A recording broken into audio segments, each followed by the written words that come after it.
now comes Jacksonville as they get ready to go. And they'll just simply be looking to build off the confidence of the last time out where they scored a touchdown. And confidence is powerful, isn't it? When you've scored once, you feel like you can go back out there and get it done again. Doesn't matter what the defense throws at them. They feel like they're in a groove right now, and they want to get out there and show it. Yeah, hoping to stay in that groove here this go-around. That's going to go as a loss of 2, and it'll be second down. They tried to run the counter, just that the defense wasn't fooled. And when they're not fooled, you see the end result, because what you're doing there, you mentioned the counter. You're using your offensive linemen sometimes to pull or move to influence the defensive front to go in that direction and create the space back in the other side and block it appropriately. But you're exactly right. Didn't move him, sat there waiting for him and made the play. Allen Robinson, the intended receiver, and that'll make it third down.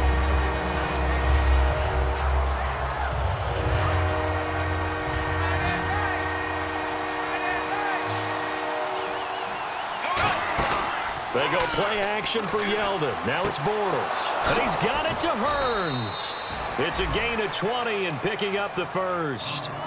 Love the call by the offensive coordinator, recognizing the situation very well, calling for the play action pass and completing it.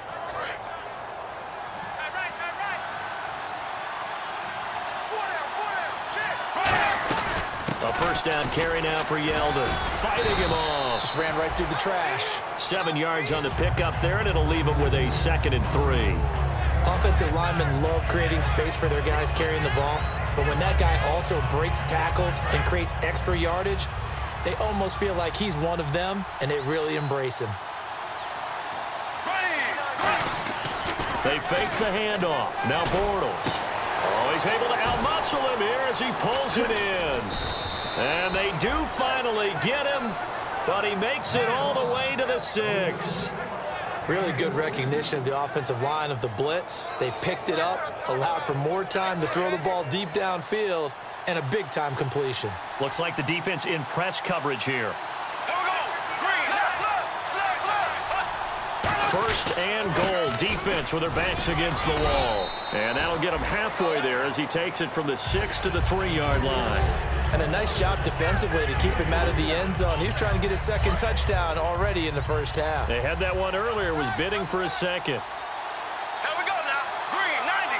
Green, 90. They'll give Yeldon another crack. And he'll get blown up behind the line of scrimmage, back at the 6. So he loses 3 yards there. Now third down. Defensively, I think they can smell a stop ball right around the 5 here, brings up third. And I think what they've done is they put doubt in the minds of the offensive guys. What do we do? Because now you don't have a go-to play. Either side they pick, throwing it, running it, it won't be easy. Under pressure now, and he's going to go down. Sacked back around the 8. Well, this has been a pretty sizable drive. They've had some success. Finally, the defensive coordinator found some success of his own. I think he just simply said enough of that. Okay, they've moved the ball well. We need to force the issue from our end, and that's exactly what he did. And Myers able to knock it through, and they take the lead here now at 10-7. So the drive takes them inside the 10, but it ends with just 3. And a nice job defensively to rise up and make sure they didn't get in. And they will not get a chance to return this one as it's through the end zone for a touchback. Back onto the field now comes the Bills offense. And that last drive was very, very balanced, pretty methodical. You think they go that route again? I'm always of the school that until they stop me from doing something, I'm going to continue. And I think that that's exactly what they'll look to do. But the beauty is the balance that they've created sets up opportunities for big plays. Looks like a run, turn into a play action, and throw one deep. Tight on this side, boys. Tight on the left. Tight on the left. Move. Here we go. Now Taylor to throw on second down. Over the middle, it's Holmes. A really nice gain of 25 yards.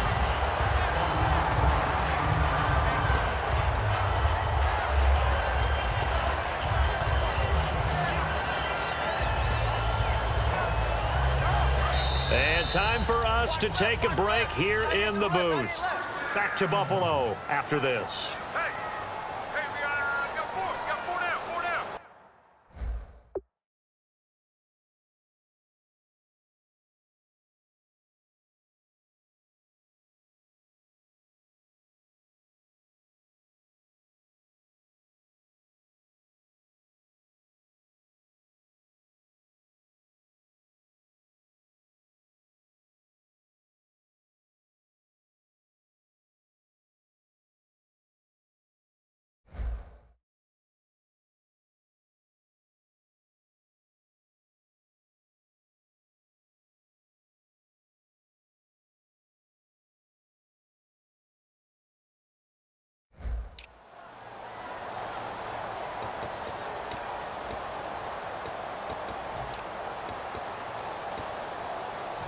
offense comes to the line now, 1st and 10.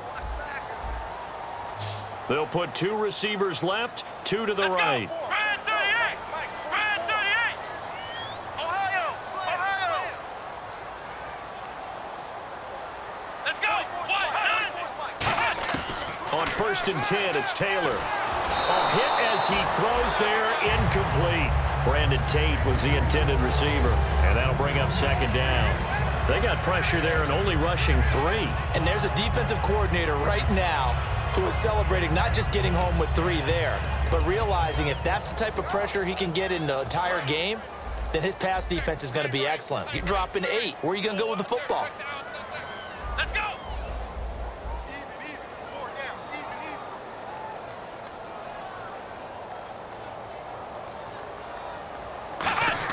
Again, now it's Taylor on 2nd and 10. He'll set up the screen to McCoy. And he'll get it down to the 47 here. A good job defensively to hold that to 4 yards, and now it's 3rd down. In order for a screen pass to break big, a lot of things have to come together and be well executed. But all it takes is one small thing to go wrong and keep it from being a big gain. And it looks like we've got a dime set here defensively. 6 DBs in the game.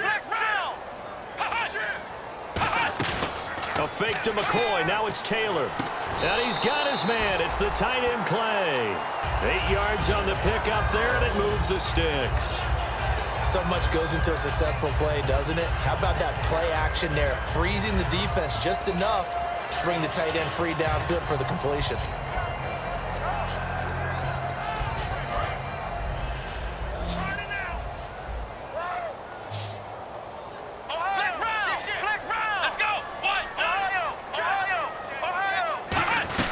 They'll run it now out of the gun.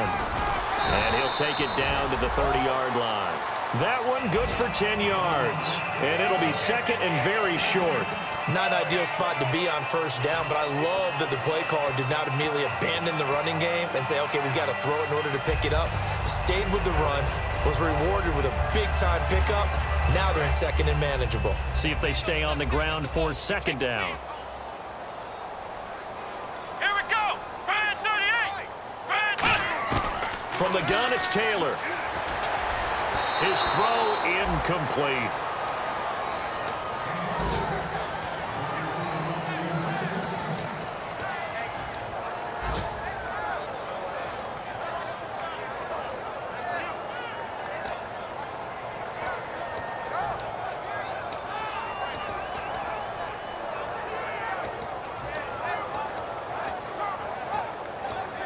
Play number 7 coming on this drive. It's 3rd and inches.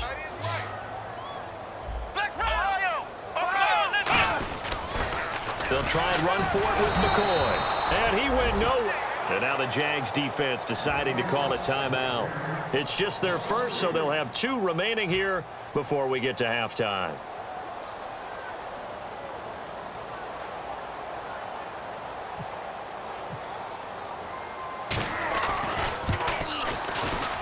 And this one will not get there. It's off to the left anyway. It's no good, and this score will stay right where it is. And this is one of the risks you run when you attempt a long field goal. If you miss, the defense takes over at the spot of the placement. So now they've got a chance to get one more drive in before halftime. Borrell's going to throw. Caught out left side by Robinson. And he takes this one all the way across midfield into enemy territory down to the 40-yard line. I like watching the wide receiver screen because it's a real teamwork play. Because guess what? The guy catching the ball, he'll get all the credit. But how about the people up to block in front of him, either fellow receivers or offensive linemen? That makes that play a really nice timing play, and sometimes it can break big. Offense still needing 10 yards. 2nd down. They go play action for Yeldon. Now it's Bortles. He goes underneath for Yeldon. It's a pickup of 15 and a fresh set of downs. A big completion there, and he gets out of bounds to stop the clock. Very heady football. That allows them the opportunity to go ahead and line up and kick one right before the half ends.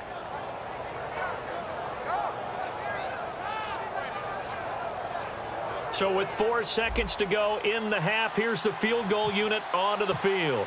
Made his first, this now from 42 yards out. And Myers able to knock it through, and that will do it. And okay, so much for our halftime break. Apparently we're going to get right back to it.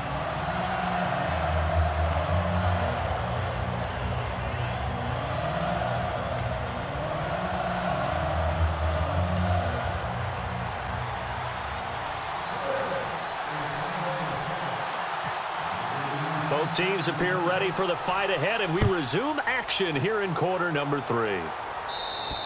And that'll carry over the back line of the end zone for a touchback. Out come the Jaguars now as he'll go on offense first here in this third quarter. They have the lead. Now they'll be looking to extend that lead. And this is where I enjoy talking about one of my favorite subjects, tendency breakers, or counters as I also like to call them. You've done things in a certain way in the first half, and they've had the ability to see what you've done. They're going to make their adjustments. So guess what? You adjust yourself and try and stay ahead of the pace because you are looking for some separation in this ball game. The adjustment to the adjustment. Without a doubt. Show them one thing, hit them with something else.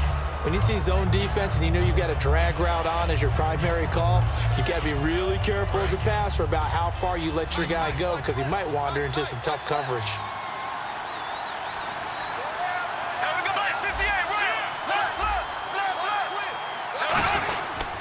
Now Bortles will give to Yeldon. And he'll get this up only to about the 33. Still a couple yards short of the first as the 3-yard gain brings up a third down. And third quarter here, you've got the lead. This is where that strong run game can really benefit you. Stayed in bounds there, kept the clock going. I like all the points you just made there. And if you throw the football and it's incomplete, now you've stopped the clock and you've helped out the guys on the other side of the ball. So keep it in the hands of those runners. Keep moving it. Keep grinding clock. Third down now following the run.